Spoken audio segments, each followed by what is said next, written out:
My name is Lena, and I was 16 the day my mother decided I was not part of the trip. We moved through the airport like a picture from a magazine. Grant Ellison steering the cart with the glossy luggage. My mother Tessa beside him with a new silk scarf. His kids Avery and Cole and Nina keeping tight formation as if they had rehearsed this many times. I kept to the back with a carry-on that rattled on one wheel and a backpack that still smelled like the old apartment. We reached the counter, and Grant handed over the passports in a fan of navy covers. I counted without meaning to, and came up one short. When the agent printed the boarding passes and slid them across the counter, there were 5. I waited for mine.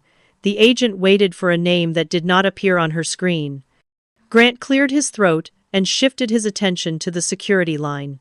My mother touched my elbow and guided me toward a quiet corner by a wall of travel pillows. She wore a careful smile that never reached her eyes. "There has been a change of plan," she said in a voice you would use with a neighbor rather than a daughter. "You are not coming with us to Maui." My mouth went dry. Did I do something wrong? She shook her head like a teacher correcting a small mistake.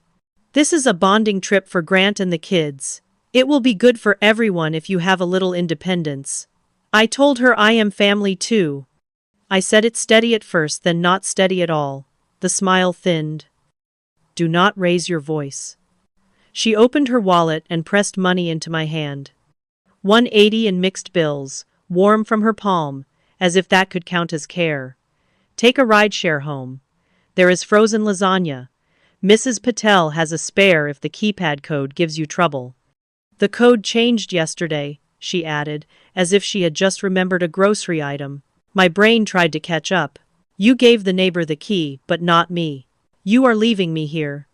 She glanced toward the line where Avery was waving for her and Cole and Nina were, comparing who had the window seat. "It is 2 weeks, Lena. You are mature for your age. You will be fine." The word fine hit like a door closing. I said that this was abandonment. I said that I did not even know the new alarm code and that she had not told me any of this before today. She flinched at the word, and then straightened, the way she does when she corrects the salad order without looking at the server. "Do not be dramatic. We will talk when we land." She kissed my hair without touching my scalp and moved away in her new sandals that clicked against the tile. Grant did not look at me. Avery did. Her smirk was small and satisfied, a private victory no one else needed to see. I stood in the noise and light of the terminal with the bills crumpling in my fist and the empty line where my boarding pass should have been. Around me, everything kept moving. Announcements bounced off the high ceiling. A toddler laughed at a spinning suitcase. A couple argued softly about sunscreen. I could feel the heat in my face and the light shake in my legs that comes when you understand something and wish you did not. I found a seat near gate 27 and watched the status board shift from check-in to boarding to final call. I called my mother and reached voicemail. I texted her that this was not safe and that I did not have a way into the house. Delivered sat under the bubble like a small gray lie. I tried again and again, and the sound of the ring became a kind of metronome for disbelief. I thought about walking out to the curb and calling for a car. I thought about sitting exactly where I was until the lights dimmed and the cleaning crew came through with their carts. A security officer walked past and gave me the look. Adults give a kid who is on the edge of tears and trying not to fall. I told myself to breathe and count my options. I had 180 and a backpack and a phone at 60%. I had a neighbor who might be home and a mother who had already left. I had a memory of birthdays when Tessa made a crooked cake from a box mix and told me we were a team. The memory felt like a postcard from a place that no longer exists. Final call for Flight 710 to Kahului, flashed in white letters. I watched my family by marriage move through the scanner, shoes in plastic bins, voices bright with vacation air. My mother did not turn around. The agent closed the lane, and the door in the board clicked to departed. I sat there under the cold air vent and tried to decide whether to go back to a house that did not want me or to call someone who might not answer.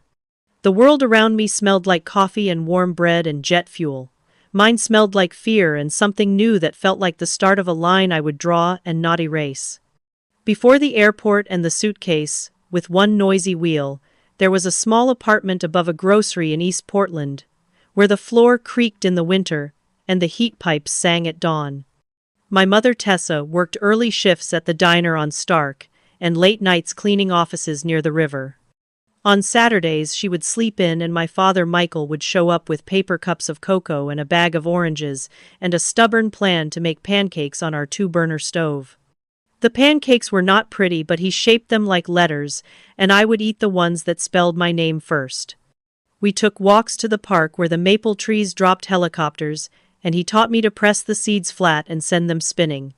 When it rained, we built cities from cereal boxes, and he used a marker to draw windows that reflected the imaginary sky. It felt like a simple world where love could be measured in time and small rituals. The fight started the year I turned 9. They did not begin as shouts. They began as tight silences that filled the kitchen like steam from a kettle. I heard money in every sentence, even when they were talking about school supplies or rent, or the car that needed new tires. My mother started keeping a ledger on the counter, and she wrote numbers in hard rows. My father talked about a project at work, and used words like almost and soon, and it made her mouth go thin. One night, I lay on the rug with crayons, while they sat at opposite ends of the couch, and tried to agree on who would pick me up from soccer. The argument tipped and slid into something larger, and my father put his keys in his pocket and opened the door and did not come back that night. The next morning my mother said that sometimes adults cannot fix what they break. She looked tired and soft around the eyes, and then she looked fierce and said we would be fine because she knew how to work. After the papers were signed, I lived with my mother and saw my father every other weekend. At first it felt like a new schedule that we could learn the way you learn a bus route. He would meet me at the curb and carry my backpack and ask about my spelling tests, and the story I was writing about a girl who wanted to be an architect. We made a map of our city from paper and tape and promised to build the library next time. Then next time moved farther away. His texts shifted from Saturday to next Saturday to, I am sorry, can we switch to Sunday? My mother would look at the clock and look at me and say that some people are not built for steadiness. I drank hot chocolate alone and told myself that adults have complicated calendars. When I turned 11, he missed my school play and I told him it was fine, and then cried after the cast party in the bathroom with the bad mirror. He promised to make it up to me, and he sent a book about constellations, and I left it under my bed for weeks because I did not know how to forgive a sky that had holes. My mother began to speak about him in the past tense, as if he had already faded from the page. She said he was chasing something that did not include us, and that I should protect my heart. I learned how to put myself to bed when the closing shift ran long. I learned the keypad code before I did. Learned long division.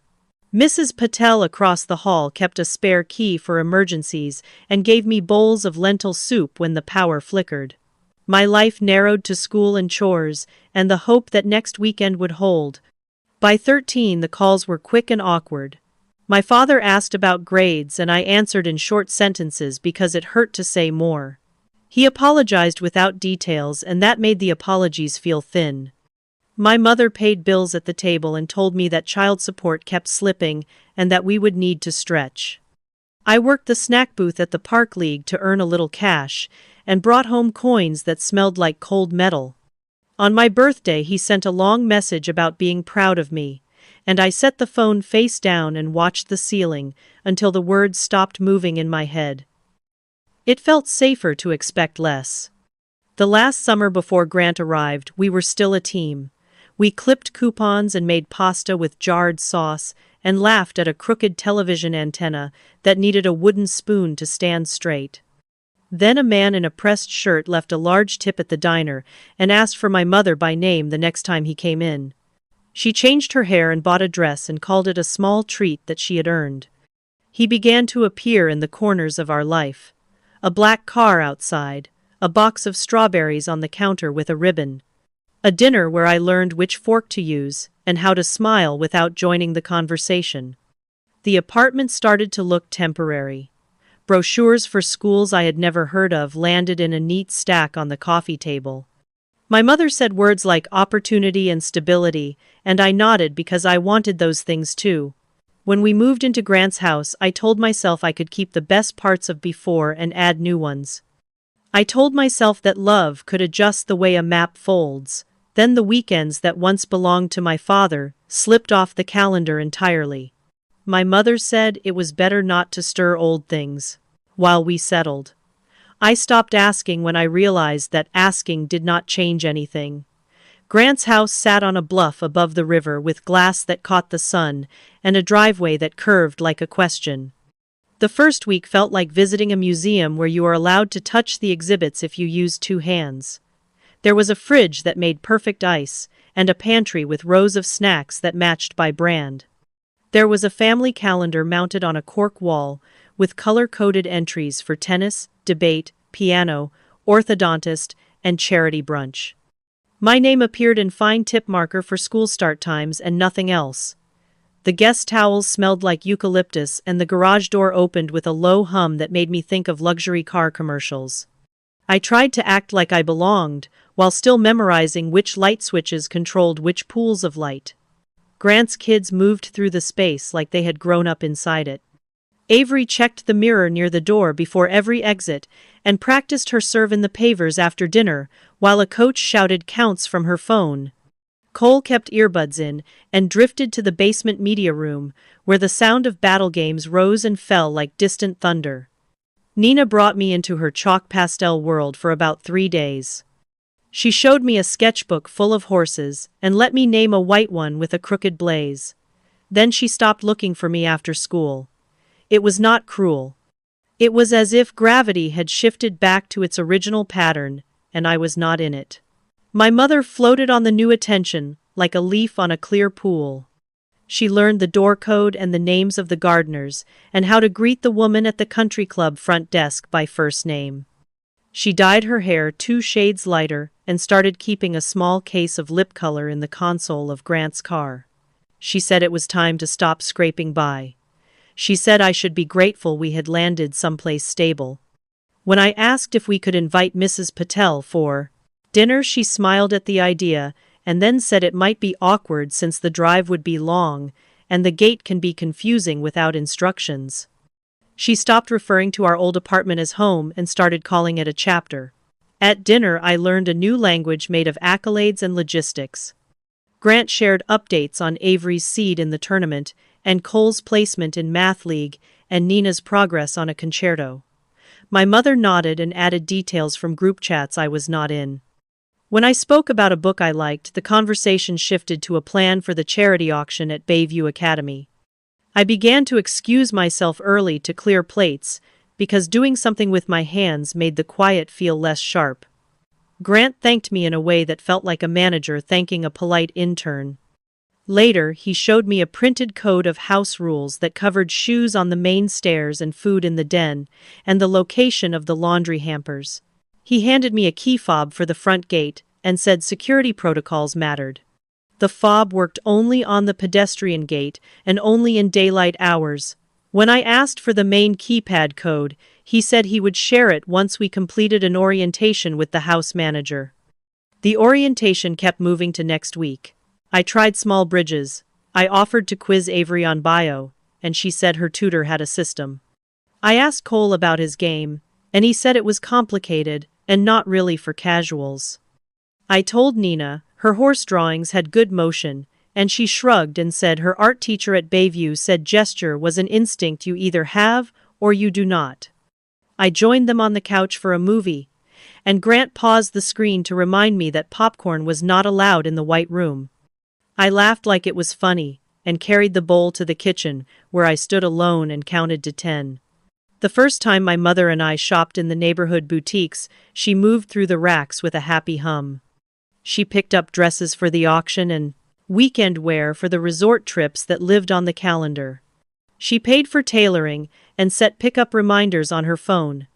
I held a skirt I liked and checked the price and put it back without comment. In the car, she asked if I had found something. I said I was fine and she said we would look again later. later turned into a day she spent with Avery choosing matching tennis skirts. School changed quicker than I expected. I transferred to Bayview mid-year and received a folder with rules and a map and a note about volunteer hours. The counselor smiled and said I would find my place. She placed me next to a girl who was friendly in a brisk way, and who asked what my parents did for work before she asked what I liked to read. At lunch, a few kids looked at my shoes and gave me a soft welcome that felt like a recommendation letter written by someone who had not met me. By the second week, a rumor floated past my locker that I was a project. I let it slide off me and wrote a short story in the Notes app, while waiting for a ride no one had scheduled for me. Nights in my new room were quiet in a way that felt expensive. The window looked out over the river and the city beyond, and sometimes I could see the lights from the bridge blink in an orderly rhythm. I kept the bear my father gave me on the shelf behind a stack of new notebooks, and told myself I was building a life that could hold both the past and the present. I told myself that families can be an earned thing. I repeated it when the calendar reminder for a Maui planning meeting popped up on the kitchen tablet, and my name was not on the guest list. The week before the trip ran on a schedule that looked generous from a distance and mean up close. My mother filled a shopping list with resort outfits and sunscreen in polite brands and sandals that matched her new dress. She took Avery and Nina to the boutiques near the club and sent me a text asking if I needed anything practical for home. I stared at the screen and typed that I was fine, because I understood the rule. If you say you need something, you become a problem to solve. If you say you are fine, you become easier to ignore. That night, she laid out swimsuits and a fan across her bed and asked which color read more vacation. I pointed to a blue one and she smiled at the mirror instead of me. She said I should clean out the fridge so nothing spoiled while we were away. The word we sat heavy in the room. Little things began to feel like clues. The family calendar updated with flight times and a car service pickup. The confirmation summary printed from Grant's laptop and left on the counter listed the passenger names in a neat column. It took me a moment to understand why it looked so clean. There were 5 lines and an open space where a 6th would have tilted the layout. I asked my mother if she had my passport, and she said of course, and patted her purse. Later I checked the drawer, where she kept our important papers, and found a ribbon where my birth certificate had been, and no passport at all.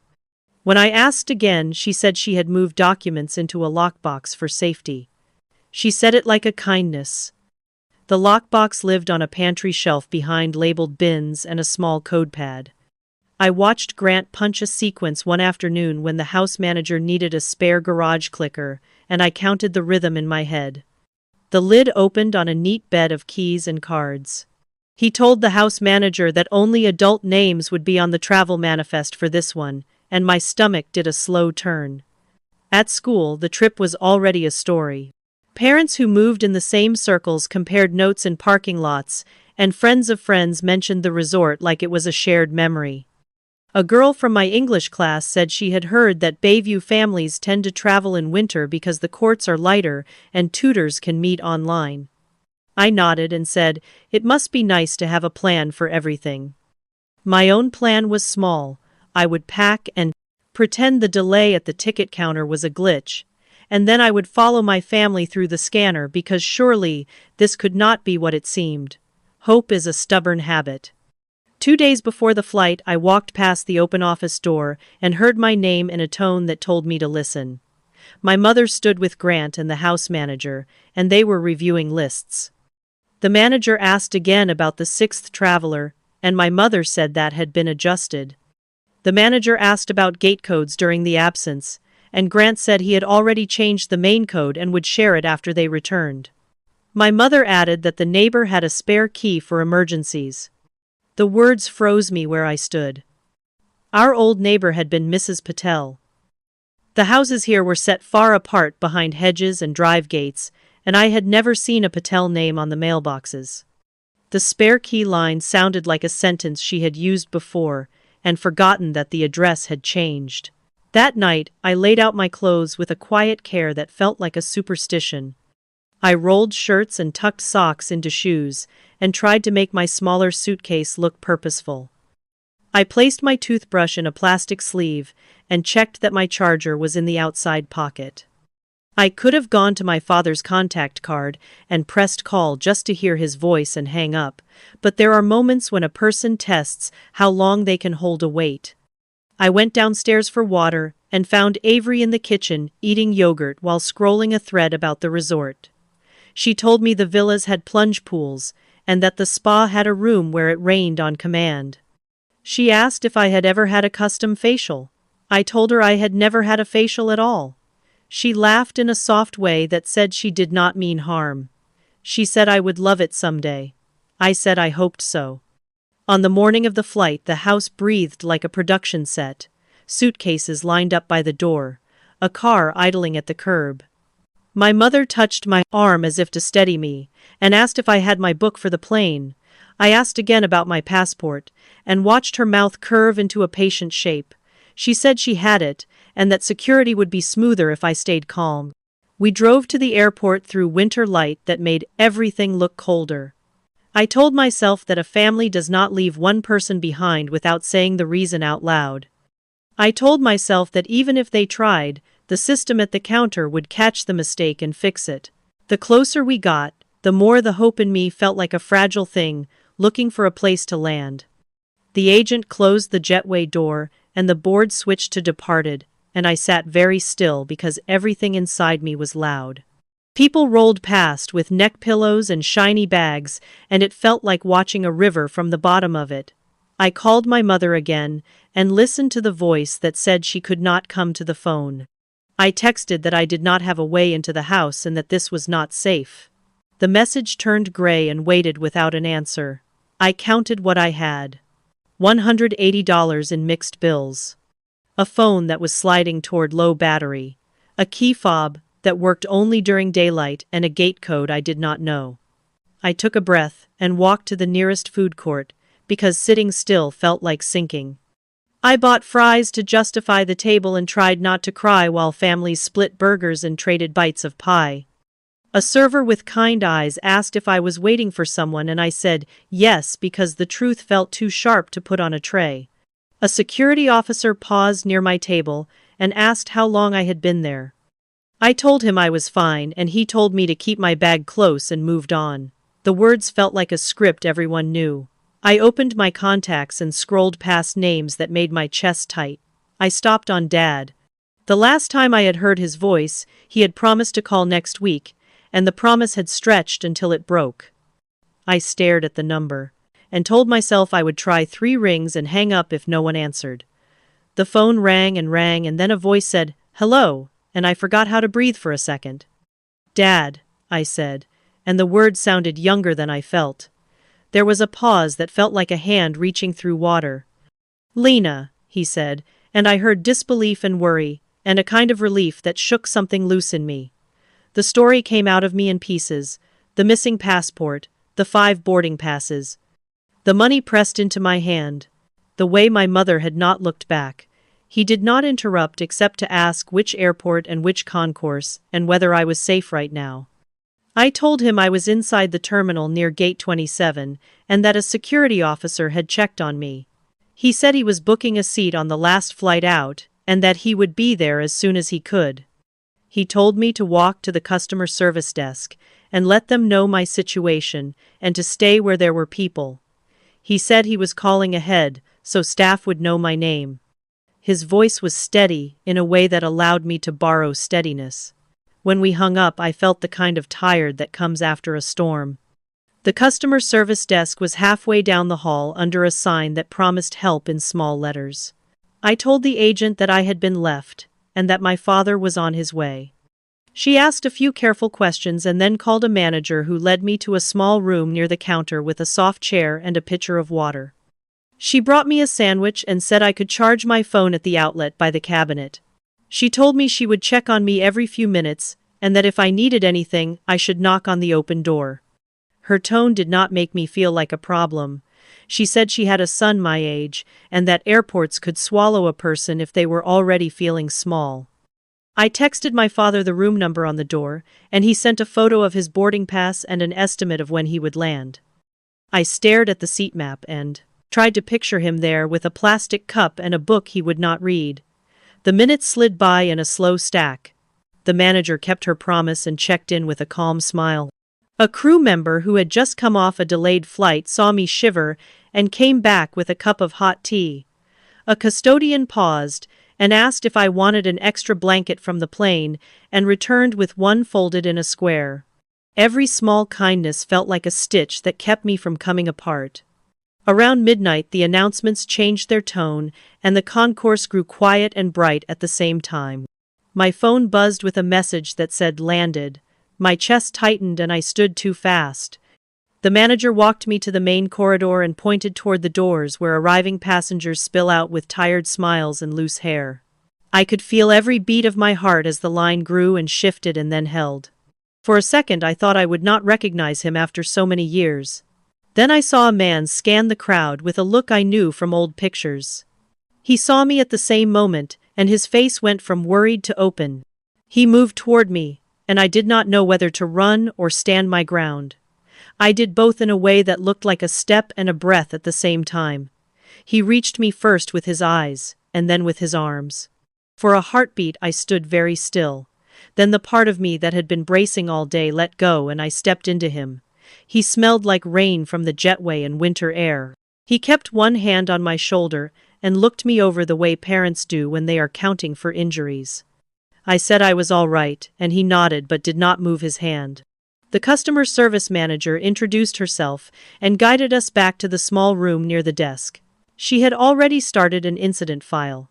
She asked me to repeat what happened while she typed. Michael thanked her and asked what the airline could provide for documentation.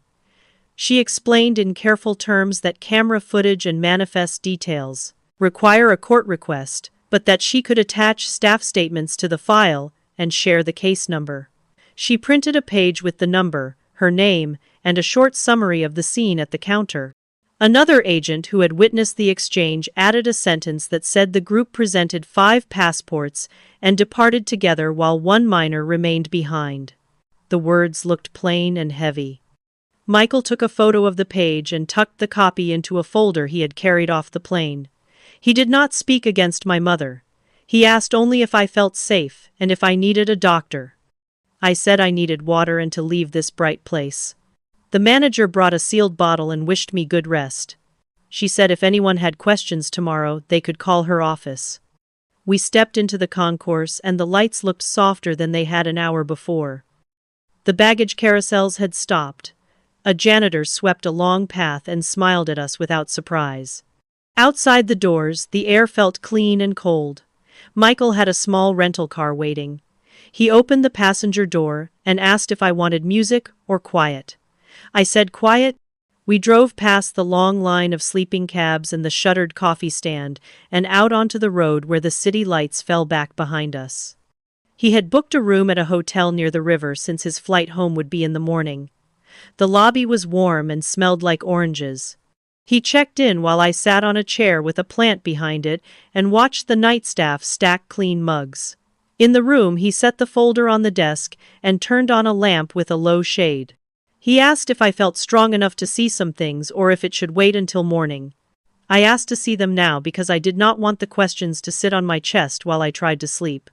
He opened the folder with a slow motion that felt like respect. Inside were copies of bank records showing monthly child support, certified mail receipts, stamped return to sender, email printouts with delivery, errors, and a calendar of attempted calls with dates and times written in the margins. He had even kept photos of packages that had come back to him with yellow labels. A card sat on top. It was for my 13th birthday. He had written that he loved watching me grow into a reader and a planner, and that he hoped the book inside would keep me company. The card had never reached me. My chest hurt in a way that was not sharp. It was the ache of a mystery solved too late. He watched my face and waited. I said I did not understand why I had been told he had lost interest when the paper said otherwise. He said he did not have an answer that would make it make sense. He said he had found a good attorney who could help us sort the legal parts, and that the emotional parts would take longer and would be ours to learn together.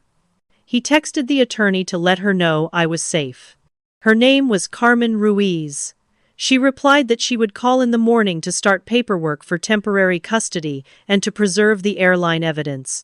He asked if I wanted to call the police to request a welfare check at the house, or an officer report of what had happened at the airport. I said I was not ready for a uniform and a clipboard. He said we had time, and that the file from the airline was a good first step. He found the tea bags by the coffee maker, and heated water, and stood beside me, while I stared at the city lights in the window. I asked what would happen next. He said next we would sleep, then we would go home to Seattle and eat breakfast at a real table. He said we would meet with Carmen, and make sure I had what I needed for school, and for the days that felt hard. He promised he would keep showing up. It was a simple sentence, and it sounded like a foundation. I showered and put on the hotel robe and lay on the bed. He left the folder on the desk where I could see it and turned off the lamp. I listened to the heater click and the elevator hum, and felt the kind of tired that lets a person rest. The last thing I saw before I closed my eyes was the case number on the airline printout. It looked like the beginning of a record that finally told the truth. We landed in Seattle just after sunrise, and the city looked rinsed clean. Michael's house sat on a hill with a long set of steps and wide windows that opened to water and sky. Inside it smelled like cedar and coffee. He showed me a room with soft blue walls and a window seat where you could see the curve of the bay. There was a desk with a lamp and a small stack of blank notebooks, as if someone expected me to start again. On the dresser sat a framed photo of me at 8 holding a science fair ribbon. I touched the glass because it felt like proof that I had been seen even when I was sure I had not. He offered me sleep or breakfast. I chose breakfast because sleep felt like a door I might not be able to open again. He tried to make pancakes and failed with a kind of good humor that made the failure feel like a story rather than a problem. The first one landed in the trash with a sigh. The second one tore down the middle when he tried to flip it. The third one stayed whole, and we split it on 2 plates with too much syrup. We ate standing at the counter and did not rush the quiet. He said that when I was small, I liked the ones shaped like letters. I said I still did, and he smiled like a person who had found something he thought he had lost. After we ate, he set 2 mugs of tea on the table and said we should talk about the next days. He told me what he could promise and what he could not. He could promise he would be where he said he would be. He could promise that decisions about school and friends and therapy would include me. He could not promise that the legal process would move fast. He could not promise that my mother would choose truth over spin. He said we would bring in a therapist to help both of us sort the feelings that did not fit neatly into words. He had already called a woman, named Dr. Naomi Clark, who specialized in the way the heart reacts when a parent steps away. The appointment was set for the end of the week. He asked if that was all right. I said I wanted a place to say the hard things without worrying about whether the room could hold them. He suggested a few house rules and asked me to add my own. Mornings begin with a check-in at the table, so we are not guessing what the day holds. Phones sleep in the kitchen, so nights are real rest. If either of us is angry, we say so without walking out mid-sentence. If my mother contacts me, I forward messages to Carmen before I answer. If I need space, I say the word, and he gives it without taking it as rejection. I added one more. No promises we cannot keep, even if the promise would make the moment easier. He agreed and wrote the list on a card that we stuck to the fridge with a magnet shaped like a small North Star. Carmen arrived with a calm that felt like a warm coat. She sat with us at the table and reviewed the airline file and the notes Michael had kept for years. She asked me to tell the story one more time and listened without interrupting. She explained that we would file for temporary custody and request preservation of airport footage and records. She said we would retrieve my belongings from the house in Portland before my mother returned from the trip so we could avoid a scene. If entry required a locksmith, she would arrange it. But as a resident, I had a right to gather my property. I told her there might be another way. The house manager liked redundancy and kept a magnetic box under the side mailbox for vendors. I had seen the landscaper use it on a rainy morning. Carmen nodded and asked me to draw a simple map from the sidewalk to the gate so we could find it without wandering. That afternoon, Michael showed me the rest of the house. There was a small room with a telescope and a shelf of star guides. He said he had never gotten the charts quite right and that he hoped I would teach him. We stood by the window seat and watched a ferry move like a slow thought across the water. He said that trust is a muscle and that we would build it with small repetitions. He said he understood if I needed to check the door at night just to be sure it would still be there in the morning. I said I might do that. He said he would leave the hall light on the first few nights. It felt like a promise he could keep. When evening came, he cooked pasta with too much garlic, and we ate in the living room with our plates on napkins because the table felt official and I wanted the day to end soft. Before bed, I opened one of the blank notebooks and wrote my name on the first page. I wrote the date and a sentence that felt like a starting line. I am not a problem to solve. I am a person building a life. I closed the cover and set it by the lamp. The house settled around me with small sounds that were not the sounds of alarms or codes or gates. I slept without dreaming until the sun touched the edge of the window, and I woke to the quiet certainty that I was somewhere I could heal. We flew down 2 days later with Carmen and her assistant Theo and met a small moving crew at the curb. The street looked the same as it had on the morning of the flight. Bright hedges, quiet sidewalks, a sky that gave nothing away. Carmen asked me to point to the service mailbox where the landscapers kept their magnetic box. Theo filmed on his phone while I reached under the lip of the metal housing and felt the cold rectangle press against my fingers. Inside sat a single brass key on a tag that read, Vendor. Carmen asked me to hold it up to the camera and say the time and date. She nodded and slipped it into a small evidence envelope before handing it back to me. We were not sneaking. We were documenting an entry a resident was allowed to make.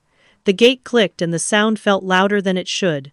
I walked first because I knew the rhythm of the path and the way the front door sometimes stuck near the top hinge. The house smelled like grapefruit cleaner and hush. The movers waited in the foyer while Carmen took a quick video sweep of the main rooms. She liked beginnings and endings that were clear. I led everyone upstairs and opened my door. The room looked smaller than I remembered. Bed made, desk cleared, nothing on the walls except a calendar that still showed the week of the trip.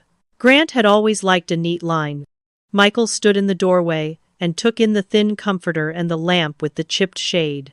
He did not say that it was not enough, but the words were in his face. I packed with a care that felt like respect for the girl who had slept here, and taught herself how to be patient. Books into a carton. Notebooks into a tote. Clothes that still felt like mine into a suitcase. I left behind gifts that had been picked for me by people who did not know me. A pair of shoes that pinched. A sweater with a logo I never asked to wear. The bear my father had given me went on the top of the first box where I could see it. Carmen called from the hall and asked if she could check the office once the movers had started. I said yes and told her which drawer had the file labeled household. She took Theo with her to film the opening and to photograph anything that related to child support or custody. In the back of my closet was a low shelf where I kept shoes for school dress days. Behind the last pair sat a stack of envelopes wrapped in a rubber band. My name was on each one in my father's handwriting. My knees gave a small shake, and I sat on the floor with the envelopes in my lap. The first one was a birthday card with a bookstore gift card that still held its silver strip. The next one was a note about a move to Seattle with a new number and an invitation to call any time. There were holiday cards that wished me courage and joy, and postcards with city skylines that looked like the kind of place a person could start over. I opened them one by one until the stack became a fan in my hands. Michael stepped into the doorway and stopped. He did not touch the letters until I held them out. He looked at the dates and closed his eyes. He did not say I told you so. He said, I am sorry you had to find out like this. Carmen returned with a folder she had found in the office. She had taken photographs of every page and left them in order in the drawer. The folder contained bank statements with monthly deposits labeled support and a spreadsheet my mother kept with expenses that did not match the statements. There were printouts of emails from an attorney who had advised limiting contact while relationships stabilized. Carmen said we would keep only the items that belonged to me, and that everything else would remain in place for the court to review. She asked me to sign a short list of personal items taken and filmed the list on the table beside the letters, so the record was clean. By late afternoon, the cartons were taped and stacked in the front hall. The movers carried them to the truck, while I walked one last circle through the kitchen, and the den, and the room with the white sofa where popcorn was not allowed.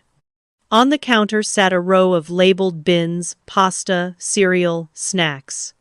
I took nothing from those shelves. In my room I left the bed made and the closet doors open. On the dresser I placed the key on a small square of paper that said property retrieved by resident with counsel present. I signed my name and the date. Carmen took a photo and nodded. We locked the door behind us and returned the brass key to the magnetic box under the mailbox, where we had found it. Theo filmed my hand, replacing the box, and the click of the cover. In the car, I held the stack of letters against my chest. Michael started the engine and waited until I was buckled and ready. We pulled away from the curb, and a neighbor watering potted herbs looked up and then looked down at her phone. Carmen said the story would move through the community by dinner. She said that was fine. The truth could travel too. On the plane home, I opened the card that had been for my 13th birthday and read it aloud in a low voice.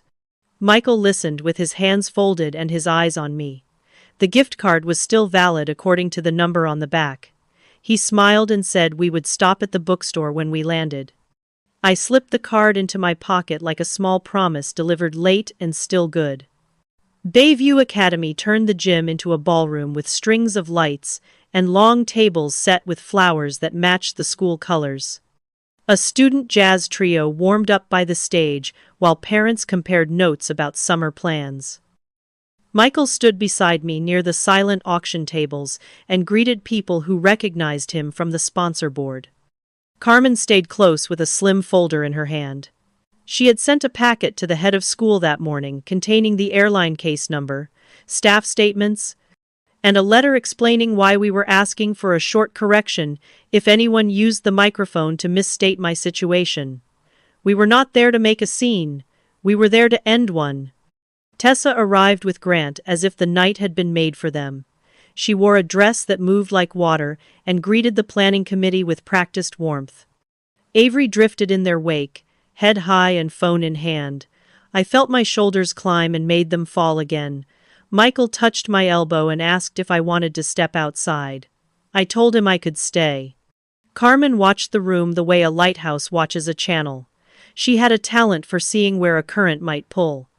The head of school welcomed everyone and thanked donors who had underwritten scholarships and supplies. Then he invited Tessa to the podium to speak as an organizer. She smiled at the crowd and began with a story about blended families finding their rhythm. She said sometimes teenagers choose not to travel because independence is part of growing up. She, said Bayview, understands that every family has its own timeline and that the school supports parents who are doing their best. People nodded because the words were smooth and familiar. My face burned. I heard a low murmur move through a row behind us, where a few parents had already built a narrative around me. The rumor that I was a project found a fresh surface to stick to. Carmen raised her hand slightly, and the head of school saw her and gave a small nod. He had read her letter. After Tessa stepped away, he invited Carmen to offer a brief note on behalf of a family who wished to correct the record with care. She walked to the microphone with quiet steps and greeted the room. She thanked the committee for a beautiful event and said she represented a student whose story had been described in a way that did not match documented facts. She kept her voice steady and entirely free of heat. She said the airline had opened an incident file on the day in question, that staff statements confirmed a minor was left at departure while the rest of the party boarded, and that the child was retrieved by a parent who had maintained contact and support according to bank records and certified mail receipts. She said the school had copies of these documents and that we were available to answer questions privately after the program. Grant stood at the back with his jaw set. Tessa's smile thinned until it was only teeth. A whisper slid through the room and then quieted because the head of school remained calm and held the moment steady. He thanked Carmen and added that the school values truth and the safety of students more than optics. He turned to the stage and invited the trio to begin again. The room took a breath. The music played. The chatter restarted, softer and more careful. I felt a pressure lift that had been sitting under my ribs since the day of the flight. Not everyone wanted to let the night move on. Grant's sister Mara approached with the tight energy of someone who thinks volume is the same as conviction. She spoke quickly about how complicated custody can be, and that no one should judge a mother without walking in her shoes. Carmen met her eyes and said judgment was not on the agenda. Accuracy was. She offered to review the documents with Mara after the program. Mara looked toward Tessa for a cue, and then stepped back when the head of school appeared at her shoulder. He asked everyone to keep the event focused on students, and said further conversations would be handled in a side room. The side room filled in a measured way. The head of school, Carmen, Michael, and I stood near a table while a small group of board members and parents came in to listen. Carmen placed the folder on the table and showed the case number and the staff statements. She showed a photograph of the letters that had been hidden and a receipt log that matched bank deposits marked support. She described how we documented the retrieval of my belongings using the vendor key from the mailbox to avoid damage. She did not embellish. She did not raise her voice. A board member asked whether the airline would release footage. Carmen said a court order was in motion and that we had requested preservation. Another parent asked how the school could help. The head of school said rumors would not be tolerated and that the family handbook would be updated to include a section on responsible community communication. Tessa stood in the doorway for a moment with a brittle expression and then left the room with Grant close behind. Avery lingered outside the side room as if she might enter. She looked at me and then at the floor. When I walked past her on my way back to the main hall, she said in a voice I barely heard that she was sorry for the smirk at the airport. It was a small sentence that felt like a hinge. I told her I heard her. That was all either of us could handle in that moment. The auction picked up again. People raised paddles for art projects and weekend stays. Michael bid on a stack of new novels for the library and won. The head of school thanked him and then announced a new scholarship fund for students experiencing family transition. Michael whispered that he would seed it and ask others to join. The applause felt honest. I stood under the lights that had looked so pretty when we arrived, and realized they were no longer shining on a story someone else had written. They were shining on a room that had heard the truth and decided to act like a community. Court felt colder than the weather outside. The walls were the color of paper, and the clock above the bench moved in patient ticks that made everything feel slower. Carmen set her files in a neat stack and touched my shoulder once before the judge entered. My mother sat across the aisle with a lawyer I had not met. Grant sat behind them with a jaw that looked carved. I did not look long. I looked at the judge when she asked if I understood why we were there. I said yes. I said I wanted to live with my father and that I felt safe with him. My voice did not shake. That felt like a small miracle. Carmen presented the airline incident file and the staff statements. She presented copies of deposits from my father that matched a ledger of support and gifts. She presented photos of the letters found in my closet and the list of items retrieved from the house with counsel present. She did not layer adjectives on top of the facts. She let the dates and stamps and signatures do the speaking. My mother's attorney spoke about stress and transition and misunderstandings. He said the airport event had been an error in judgment and not a reflection of ongoing care. The judge asked when I had been told about the change of travel plans. I sat at the counter beside a display of neck pillows. The judge wrote something on her pad and did not look away. When it was my mother's turn to speak, she began with tears and a long sentence about fear and the cost of raising a child alone. The judge listened without impatience and then asked a set of plain questions. Did you change the gate code before traveling? Did you notify your daughter of the decision not to include her on the trip before arriving at the airport? Did you answer her calls that day? My mother said yes to the first and no to the second and that she had not received service until the plane landed. The judge asked about the letters and cards. My mother said she had intended to share them when the time was right. The judge did not comment. She turned to the deposit record and asked my mother if the funds were used for the child. My mother said they supported the household. The judge looked at the spreadsheet that did not match the bank statements and said households are not a cloud. Money is traceable. By midday, the judge issued a temporary order that felt like a door opening, full physical custody to my father, pending final disposition. Joint legal custody suspended until completion of a family evaluation. Supervised visitation with my mother to begin only after a set number of therapy sessions with Dr. Naomi Clark. The court ordered repayment of misappropriated support funds through a structured plan managed by the clerk. The court ordered that all airline materials and home security logs be preserved. The court ordered both parties to complete a co-parenting course and to refrain from making public statements about the case. The words landed in the room like weights that held the truth in place. Outside the courtroom, my mother moved toward me and then stopped. Her eyes looked smaller than they had at the auction. She asked if I would speak to her alone. Carmen said we could meet in the conference room with a staff member present. Inside that small space, my mother said she loved me. I said love and abandonment cannot live in the same act. She said she had been afraid of ending up alone again and had made choices that kept her from seeing what was in front of her. I said I would attend the sessions and listen.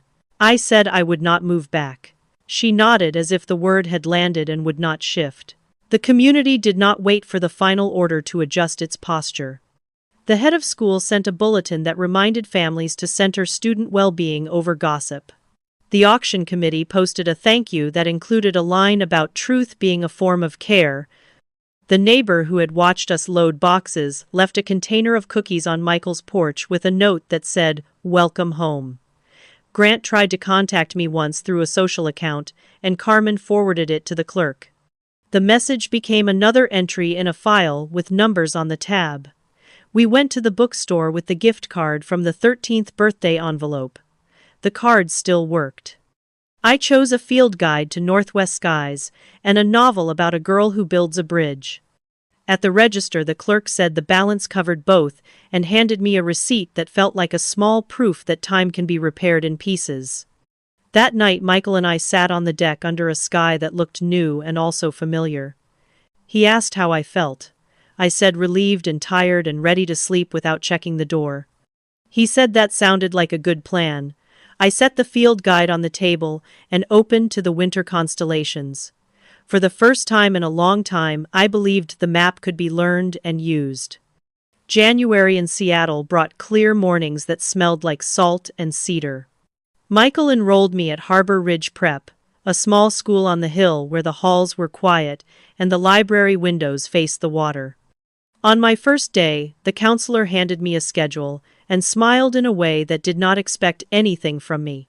She paired me with Maya for homeroom and with Julian for biology lab. Maya walked me to each class and pointed out where seniors ate lunch when they were pretending not to care about grades. Julian showed me the science wing and asked if I liked star charts. I said yes, and he said the astronomy club met on Thursdays in the planetarium room. The invitation did not feel like a rescue. It felt like a door I could walk through on my own feet. Old habits traveled with me. I sat near exits. I kept my phone in my pocket and checked it at the top of each hour. Dr. Naomi Clark called this a nervous system that had learned to listen for alarms. We met twice a week for a month, and then once a week after that. Her office looked out at a small garden where rain pooled in the leaves. She asked me to name what I felt rather than what I thought I should feel. I told her about the airport tile and the sharp smell of jet fuel. I told her about the way my mother could move a room with a smile and a sentence. I told her about pancakes that fell apart, and a house that felt like a place where the walls would not turn against me.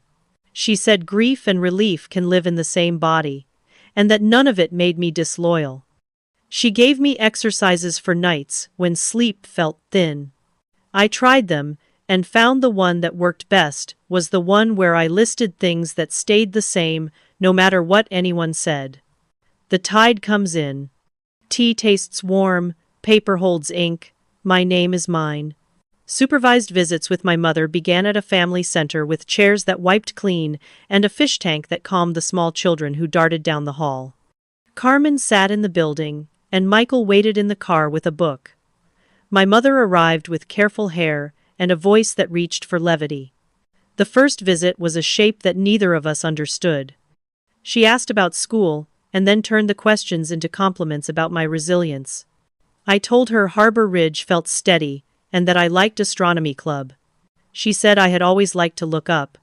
When the session ended, she touched her necklace and asked to hug me. I said yes and kept it brief. Boundaries do not require anger, they require practice. At home, the routines Michael and I made began to feel lived in. Morning check-ins at the table, the hall light left on low, phones sleeping in the kitchen. On Thursdays, we looked through the telescope and tried to name a new star every week, even if our names only mattered to us. He filed reports when the court asked for updates and did not complain about the paperwork. He kept showing up in the small ways that matter. When I forgot my gym shoes, he brought them to the front office with a note that said, "Next time we will put a reminder on the fridge." When I tested for placement in English, he waited outside the classroom and asked if I wanted celebratory tacos or quiet pizza at home. I chose tacos, and he picked a place where the cook called everyone friend. Avery texted once after school with a photo of the horses she had drawn in the margins of her notes. She said she had found a sketchbook that I would like and asked if I wanted it.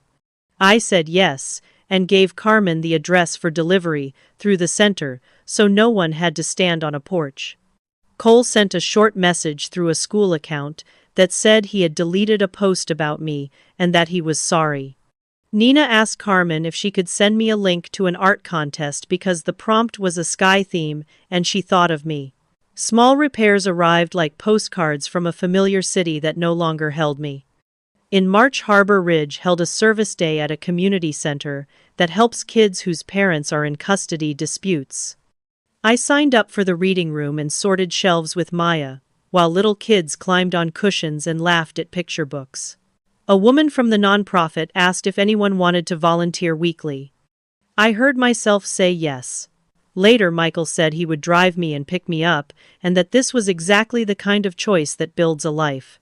Dr. Clark smiled when I told her and said purpose is one of the best remedies for hurt that wants to take up permanent space. Spring drew warm light across the water, and the house felt like it was settling into a rhythm. We cooked on Sundays and made a list for the week on a card that we stuck to the fridge. My name appeared beside club and chores and the volunteer shift. Michael wrote his meetings and his runs, and the evenings he would be home early to watch a movie. We added one more rule to the list. When a hard memory arrives, we say it out loud and give it a chair so it does not have to pace the hallway. The first time I tried it, I told him that the sound of sandals on tile still makes my heart beat fast. He listened, and then we put on music and played a quiet game of cards until the sound in my head softened. On the first truly clear night of the season, we carried blankets to the deck and watched Orion sink toward the trees. The field guide lay open between us. I said I was ready to stop living against something and to start living toward something. Michael nodded and said he was ready for that too. I sent a message to Maya about the service schedule and another to Julian about the next astronomy meeting. I turned my phone face down and watched the sky change color by degrees. Choosing family felt less like picking a side and more like picking a way to move through the world. I felt the choice settle in my bones, like weight in a good anchor. 10 years change a skyline and a person if you let them. I finished college in Boston with a double focus in psychology and justice studies and came back to Seattle because the water and the light felt like home. I work now as a program director at a nonprofit that partners with family courts to keep kids from falling through the gaps while adults argue. My days are case files and classroom trainings and rooms where teenagers sit in plastic chairs and try to name what safety feels like. I tell them they are not responsible for keeping the peace at home. I tell them the court is slow but not blind. I tell them they are allowed to want steadiness. Michael still lives in the house on the hill with windows that catch the sky. The telescope remains by the small shelf of star guides, and on clear nights, we still step onto the deck with mugs and a blanket and let the city be a quiet noise below us. He met someone kind at a community fundraiser and married her last spring in a small ceremony near the ferry dock. I stood beside him and handed him the ring and felt no pinch of lost ground.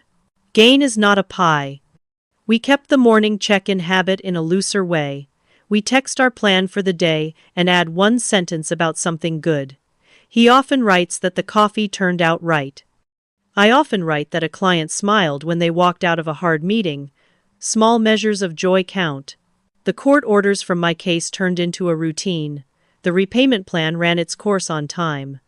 The clerk sent a final receipt that looked like a full stop. My mother completed the therapy sessions with Dr. Clark and then a few more on her own. She works now at a community clinic as an intake coordinator and wears comfortable shoes and a badge with her first name. Our visits are no longer supervised. They are scheduled and brief and honest. We meet for coffee at a cafe that knows how to leave people alone. She brings an envelope of photos or a small book and asks about work. I answer without letting the conversation drift into old stories that still burn. She does not ask for more than I can give. I do not pretend that the past is something it never was. Forgiveness for me is not a door that closes. It is a window that opens for air and then is latched again when the room feels right. Grant and my mother separated 2 years after the court date. I learned this from a short message she sent that did not invite a response.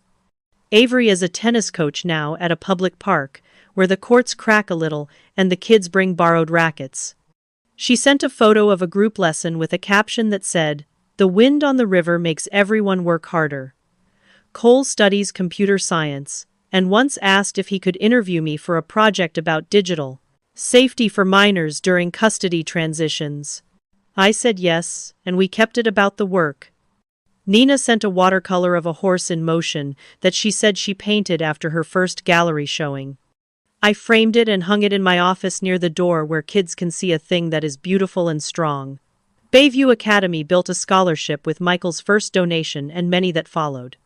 They named it for students in transition, and they added a section to the family handbook about how to talk in a community when the facts of a case are not yours to pass around. Every spring I go back to the gym that becomes a ballroom, and I stand by the table where the library books are displayed, and I remember the night Carmen asked for the microphone. She sends postcards from wherever her work takes her, and signs them with a single line. Truth is a form of care. I keep them in the top drawer of my desk with the 13th birthday gift card, which I used for the field guide the week the judge signed the order that said I could stay where I felt safe. On a clear evening last month, I walked the long steps up to the house and found Michael on the deck with the telescope already set. We looked at Saturn and then at the faint streak of a satellite. We talked about the kids at the center and about whether I might start the degree that would let me testify as an expert someday. He asked if I felt done being angry. I said the anger had moved from a siren to a smoke alarm that goes quiet when you change the battery. It is useful when it signals danger, and unnecessary when it wants to run the house. He laughed and said that sounded like a line worth keeping. We watched the ferry turn toward the island and I felt the same certainty I felt the morning after I first slept in the blue room. Family is not a prize you can lose. It is a practice you choose on purpose.